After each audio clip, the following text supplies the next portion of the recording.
हाल देशवासियों, जैसा कि आप सबको पता है, कोरोना वायरस नाम की एक महामारी फैल रही है और इसका इलाज अभी तक कोई भी नहीं ढूंढ पाया है।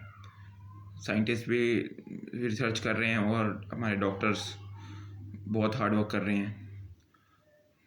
और इसलिए आप सभी ने अपने घर में रहना है जितना ज़्यादा से ज़्यादा हो सके। इमरजेंसी हो तब आप मास्क लगा के और ग्लव्स पहन के ही बाहर निकलें।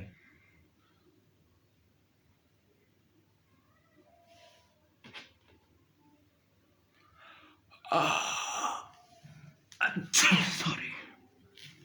हाँ जी, जैसे कि अभी छींक आ गई मुझे। छींक आती है तो अपना रुमाल साथ में रखें और ये अब धोने में डाल देना आपने। हाँ जी, तो गवर्नमेंट सरकार द्वारा जो भी कोई कार्य बताए जा रहे हैं उनका पूरी तरह से पालन करना है।